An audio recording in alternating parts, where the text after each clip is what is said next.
The U.S.-North Korea relationship experienced drastic shifts during Donald Trump's presidency from 2017 to 2021, moving from the verge of war to warmer relations between the leaders of the two countries. This period ended with the failure of the Hanoi summit in February 2019 to agree on the security relationship. Subsequently, during Joe Biden's presidency, North Korean leader Kim Jong-un has ensured that nuclear weapons will be a permanent feature of the country's security posture. This is coupled with provocations against the United States and other countries through the development of not only nuclear weapons but also more powerful delivery vehicles and some nuclear warfighting capabilities. The question arises whether some of the relationships established during Trump's presidency could be reactivated if Trump were to be elected president again in January 2025. The stakes in the U.S.-North Korea relationship over the next 4 years are significant. It is unlikely that North Korea will negotiate on its denuclearization, having developed a nuclear weapons capability for deterrence. However, North Korea's actions are increasingly contrary to U.S. interests. Pyongyang is enhancing its capacity to deliver nuclear strikes deeper into U.S. territory while concurrently developing nuclear warfighting capabilities. These developments may lead North Korea to believe that its ability to target U.S. cities could prevent U.S. intervention if it were to engage in military action against South Korea. Would President Trump be able to avoid this alarming development, or would Trump inadvertently trigger a disastrous nuclear conflict with North Korea? The statements of U.S. presidents hold significant weight in world politics, and Trump is known for some of his ill-considered remarks. He has referred to Kim Jong-un as Little Rocket Man and boasted about the size and power of his nuclear button.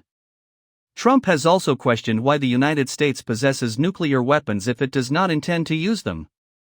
These statements may suggest that Trump is under the illusion that a nuclear war can be won and that U.S. nuclear capacity serves purposes beyond just deterrence.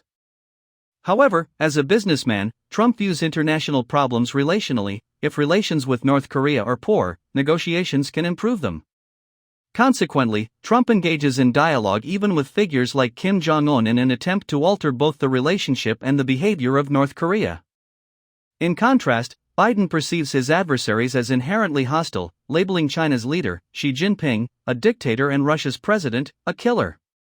Biden's administration criticizes Trump for engaging with such leaders, failing to recognize that the policy positions of these leaders are not fixed but contingent on their relationship with Washington. This could be the initial premise for Trump to break the deadlock with North Korea. Engaging with adversaries is the starting point for progress. Trump's speeches are unpredictable, and if his actions follow suit, the risk of war with North Korea exists. However, his reputation for unpredictability also creates a reality of probabilistic deterrence. Both adversaries and allies hesitate to risk war, unsure of whether the United States would intervene. Conversely, Biden's statements in the media weeks before Russia's invasion of Ukraine suggested that the U.S. response to a Russian attack would be limited to sanctions. Consequently, Putin could conclude that Russia would face sanctions regardless and could attack Ukraine with minimal consequences if the United States did not engage militarily. Moreover, Biden guaranteed military support for Taiwan in the event of a Chinese attack, departing from previous U.S. policy. While this may deter Chinese aggression, it also emboldens Taiwan, as it now has assurances of military support. Maintaining strategic ambiguity would have left both parties uncertain and hesitant to provoke the other, as in the case of Korea. Trump's approach to the presidency was less ideological than the current humanitarian interventionist approach. As a businessman, Trump expects all countries to pursue their self-interests, with negotiations based on the exchange of objectives defined by each actor themselves. While this may lead to a more self-centered approach, it also respects each nation's right to determine its own values and objectives.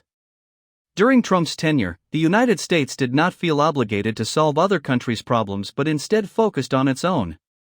Although North Korea is a dictatorship, North Koreans would likely follow the leadership of their supreme leader over a foreign head of state, even from a democratic country.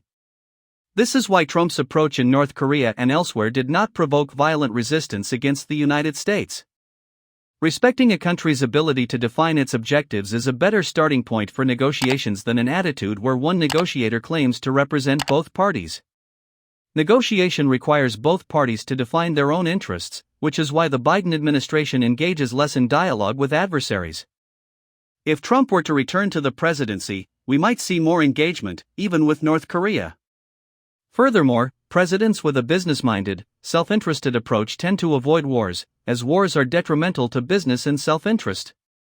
For these reasons, Trump's record in conflict prevention is relatively strong, surpassing that of President Biden or Obama.